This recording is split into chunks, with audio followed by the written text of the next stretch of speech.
Coffee, as long as you're responsible, don't overdo it. Have it before 1 o'clock. You can kind of have as much as you want. However, if you are kind of a coffee addict or you feel like you get jitters from coffee, it doesn't make you feel good, you might want to go on 23andMe and they can tell you how coffee affects your body. Because basically the whole thing with coffee, I'll make this quick, many of you probably wonder why I drink a lot of it. Half the population is a slow metabolizer of caffeine, half the population is a fast metabolizer of caffeine, which means it's good for half the population and terrible for the other half. All right, in the hotel, so when you get off the plane, the first thing you do... Terrible how? Sorry? Terrible how? You say it's terrible for the other half, like why understand you metabolize it better, but yeah, those so who don't. it's an adrenal stimulator, right? So it's going to increase kind of sympathetic nervous system tone, it's going to increase heart rate, blood pressure, blood flow to the extremities, all stuff that we don't really want. But I'll get into that. We'll touch base on it again later. When you get to the hotel, so the first thing you do, plain, Whole Foods, hotel. And depending on where you're staying, this was one night where we were at one of those extended stay Americas, and it had like a full fridge. That's why I got like some grass-fed beef burgers that I almost set the fire alarm in that hotel. But anyways, if you have a fridge in your hotel, straight to Whole Foods, get some, these are some healthy chips, so if you want that fix late at night, you got some coconut oil chips, almond butter, salsa, some sushi, eggs, plantain chips, baby carrots, some greens, some kombucha, just an example. All stuff you can fit in a hotel fridge. And then when you're home, you go nuts, right? Make meals, eat well. All right, cool. A lot of people ask like what supplements to take. Generally speaking, I don't really push a lot of them. There are very few that everybody should take, right? But if you are on the road a lot and you're trying to kind of keep your immune system optimized, something like a good vitamin C, these are so much better than like Emergen-C. I would never recommend that to anybody. All those like fizzy vitamin C's, all that other garbage, that is just junk. This is a little bit more expensive, but you need half as much, and you're not wasting your money. So it's like $1 a piece, I think, and you're not wasting your money, or 75 cents a piece, and it's a complete waste of money. So Live On is a great vitamin C source. Vitamin D, K2. So vitamin D is probably one of the most important nutrients we have. If there was a supplement for everyone to take, it's that. But the issue is you should blood test because most people either aren't taking enough or they're taking too much.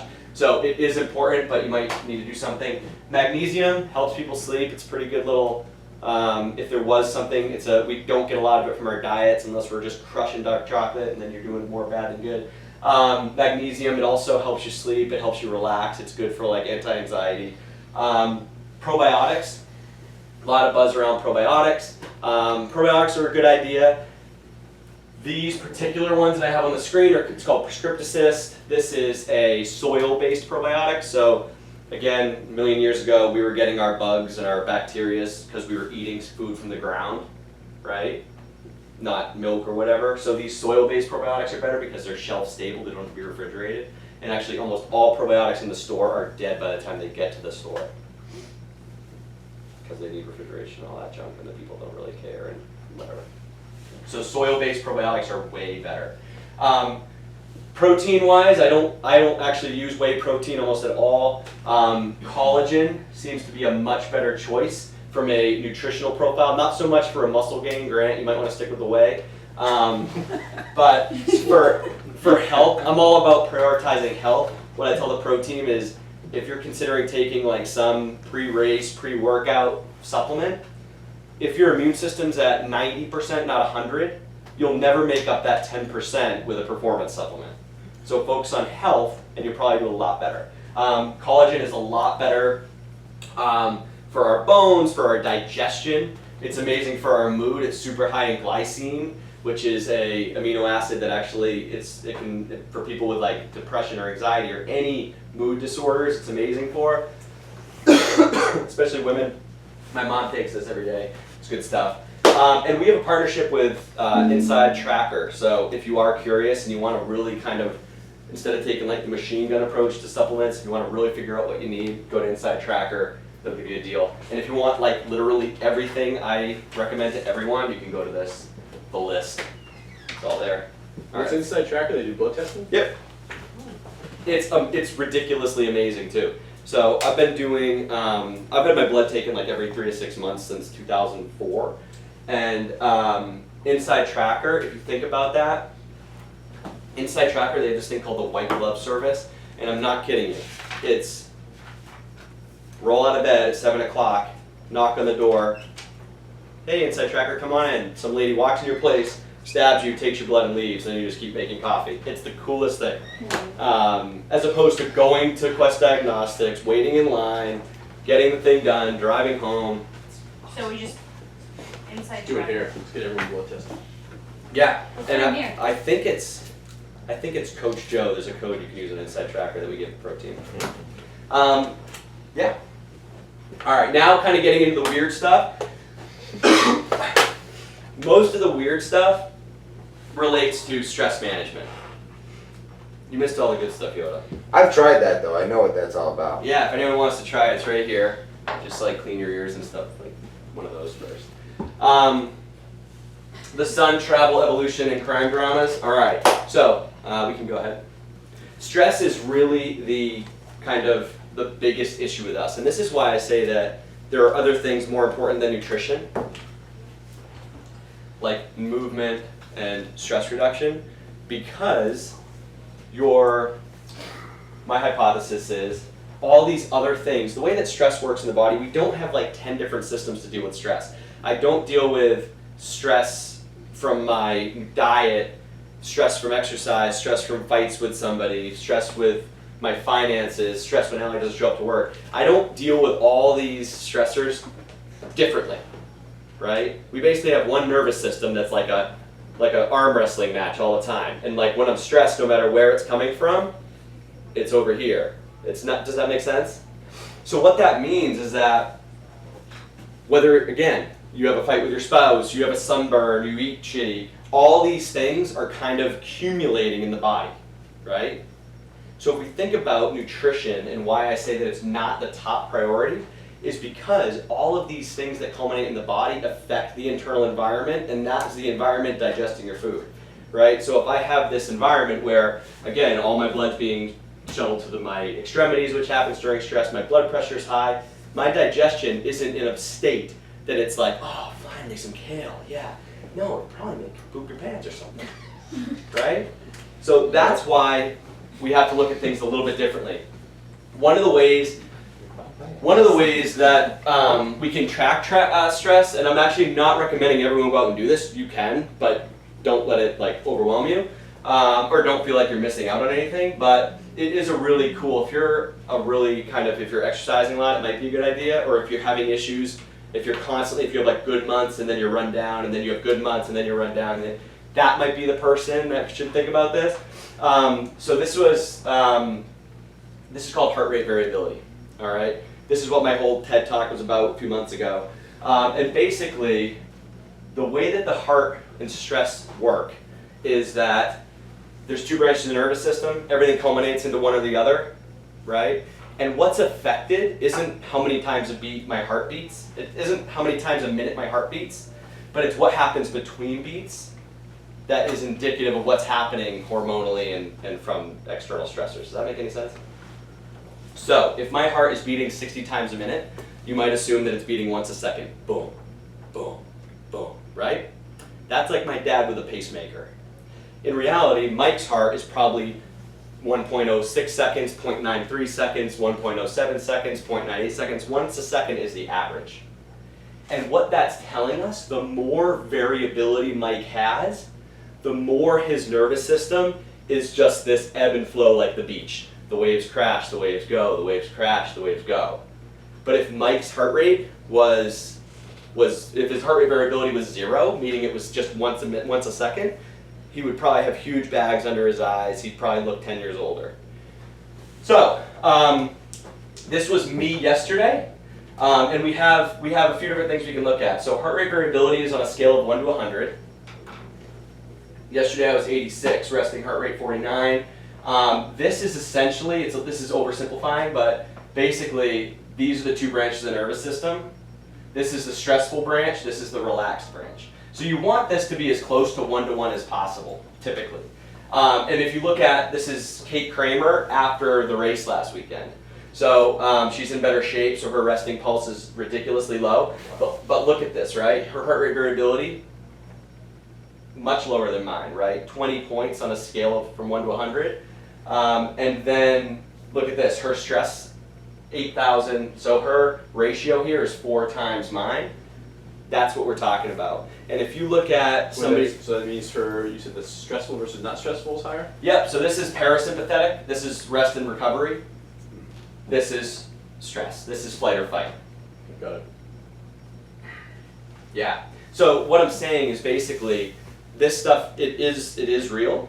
Stress, we can actually quantify now how job stress, financial stress, arguments, workouts, and it's helped me a lot dealing with athletes, because a lot of times athletes will be in a position like this and they'll be like, I gotta get after it today, I gotta go hard. And it's like, you're just gonna dig yourself deeper. And other days, they'll be like, I feel like shit, like I wanna like sit at home. But I know that they're here, I can say, trust me, after the 7-minute warm up, you're gonna be perfect. And they always are, right? So this stuff is real, so all I'm trying to do here is have appreciation for immobility, stresses the body. Diet, stresses the body. Argument, stresses the body. Exercise, stress the body. It culminates, all right? So stress reduction is super important. Next one.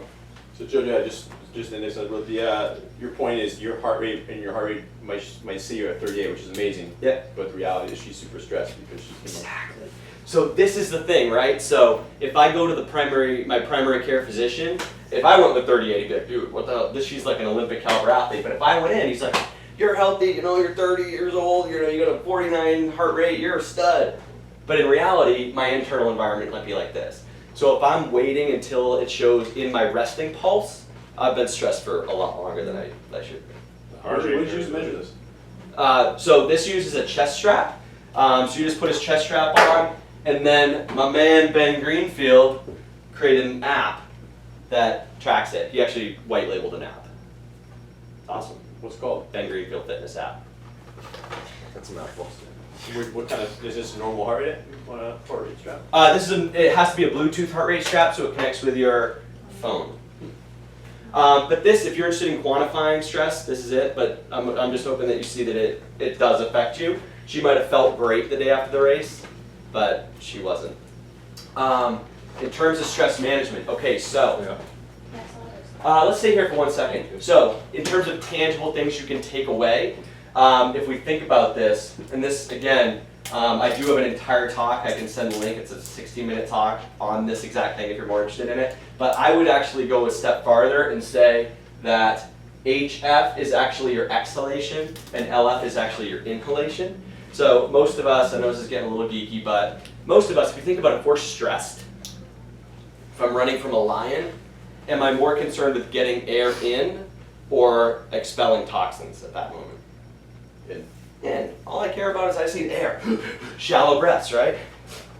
So when we're stressed, we'll typically have this imbalance, which means we can oversimplify, but we're locked in inhalation. And you can see that posturally too, right?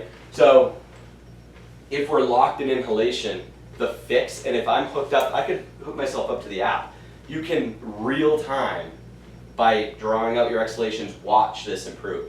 Because this is a 3-minute test, and this is the average of the 3 minutes. But across the 3 minutes, you can see this happening. And so I can lay down like a baby, and maybe I'm doing alternate nostril breathing, or maybe I'm doing something extending my exhalations, and you can watch this, and you can watch this balance go like this, right? So it works. So in terms of something you could take away, if you're feeling stressed, draw out your exhalations. The other thing, this is the way the nervous system works. When you're super stressed and you're running from a lion, do you think you're using your nose or your mouth to breathe? You're using your mouth. So if I want to relax, the fast track to relaxing is using your nose. I'm here for this Savasana. Joe, so I actually, when we were writing Joe's book, we were experimenting with different things, and it might have been John Durant. Someone found out that the Spartans actually had a Spartan race. The ancient Greeks had a Spartan race. It was 10 miles long. And you had to run it with your mouth full of water. And at the finish line, you had to spit the water and have the same amount that you had in the beginning. And so I tried that. I did that a few times. You if you run like 3 to 5 miles with your mouth full of water, it's awesome. It's crazy. It is the worst sufferfest ever. But it keeps you completely aerobic. So again, kind of from a stress standpoint, stress is more anaerobic, relaxation is more aerobic if we kind of simplify it. But also, you're breathing only through your nose for that entire 3 miles or 5 miles. You should try this, Dan. He's like, Go try that. It's awesome. The first few times I did it, like the rest of the day, do you remember the day I ran? One day I ran here and I was zen, like all day. all day. Even though that was a very kind of stressful 3 miles, you're dealing with the stress in a way that's not letting it get out of control. It's a really cool thing. 3 miles, some people have trouble with it, but you just gotta get it going. Over 3 miles gets hard. Cool. Especially if you have a cold. Well, I broke my nose so many times, like it takes me like a mile before I can breathe at all. Yeah. So, all right, go ahead. Your comparison on heart rate variability, though, where do you want to be on that? This, High or low? Oh, good question. You want to be high. Okay. And this is kind of genetically decided as well. So that's why it's like some people that are talking about HRV it's like just enough information to be dangerous. Only because like I have taken my HRV every single day for 3 years, and like I'm getting it to the point now where I'm like making confident recommendations to people. But everyone is different. So Mike, when he is he's perfectly relaxed and da-da-da-da-da-da. The best Mike might ever see is 95. The best I might ever see is like 91. Somebody like Ben Greenfield, who's just a freak, he can get his to like 103. He can be off the charts. So it's over time you learn what your trends are and what your baselines are. And with this, I mean, this is post-race, so you're saying that her body should have de-stressed quicker? No, not at all. I'm just kind of saying that Okay. this is after, a high level of exertion the day before. She's stressed right now is what you're saying. She's stressed right now, but the next day she felt fine. She probably would have raced again if we had a race on Sunday, which is maybe fine too, whatever, she's a good athlete. But yeah, it's just to show this imbalance. Mm-hmm. What you want, how the power will increase with fitness. So like my mom's power is like 300, 400, right? And someone like Ben Greenfield is like 8,000, 9,000, right? I kind of lost track of that. Does that answer your question? Yeah. What you want, regardless of what power output is, this is kind of indicative of fitness. So is resting heart rate. This is sort of relatively consistent for everybody. But what you want is kind of a 1-to-1, like a 1 ratio here. Something like this, she's very sympathetic dominant right now. Cool, next one. So, all right, light and food. So light is something I've messed with a ton. If you think about if Yoda flies, if you have a 7 p.m. If you have a 7 p.m. flight to California, maybe that's not the right time, right? It's a direct flight, and you get there at what would be 11, but over there it's only 8, and the sun is just coming down, right? He might get off the plane. He goes to bed at 9:30 when he's home, but he gets there at what would be 11 o'clock. The sun is still out, maybe, and you don't feel like it's 11 o'clock. Is that kind of accurate? Mm-hmm. Why? The lights are still on. Light is an incredibly strong, like, evolutionary trigger, especially sunlight, blue light, right? So, like late night TV, in terms of takeaways from this meeting where you can improve your stress, late night TV is one of the most stressful things ever because you're getting a double dip. You're getting the blue light, which is like the most potent. Blue light just basically shuts down melatonin production, which is what you want when you want to go to sleep, and increases cortisol when you would rather cortisol be low so you can sleep. So the blue light does that, and then it's just the shows people watch, like crime dramas. Like that is the worst thing ever to watch at night. What about It's like, Bachelorette? Man, I'm having trouble sleeping. We just watch someone get raped on TV. Like, it's like the crime dramas things late at night is probably the worst thing. If you're gonna watch TV, like nature shows and things like that, stuff that's like super chill. No, but the Bachelorette, I know you're probably into that show, but again, we're kind of, you want the Bachelorette. It's drama, which is stressful. Drama is stressful. So in the morning, if you were gonna watch TV, watch something with a lot of like happy faces, like Dumb and Dumber or something, I don't know. And at night, watch like nature shows. So you're saying late night work emails are not good? They're awful. They're really bad. So, and from a like a You're social first. social media is just awful at night. And I told this story the other day. Is like I know that like if I post it on social at 9 p.m. I get the best traction, but I rarely do it because I typically offend at least a few people. And so then I'm like trying to go to sleep and I'm like, oh, I know someone's like, I gotta respond to somebody, right? Mm-hmm. So that social, that is very bad too. So typically before bed you wanna kinda chill for a few hours, you wanna, whatever you're gonna do, dim the lights. Again, we just talked about that's why I had the light bulb, the night light in my pocket at the airport when I got searched. That's an amber glowing night light. So I can actually have all the blue lights off and it's just like an orange room. It's kinda weird maybe. But dim the lights as much as you can at night, and you want your sleeping quarters or your bedroom, whatever, to be as dark as possible. Which is why I sleep with duct tape. Which is why I bring the duct tape traveling, because sometimes you gotta kind of go the extra mile in hotels. Like the fire alarm thing has like that super bright light on it. Sometimes you need a little piece of duct tape on that. Then there's sometimes the TV has like a super bright bulb. You need a little piece of duct tape on that. So my nightlight in my room is not doing it. What? So the nightlight in my room is not doing it. No, the nightlight, unless it's an amber bulb, it's not so good. So you tape off all these lights and then you put your amber bulb in? Yeah, sometimes. Don't take off your eyes. No, so the amber bulb is the amber bulb. No, the light hitting your skin can keep you up. Someone. So You have it until just right now. all right. So I'm gonna stop there then.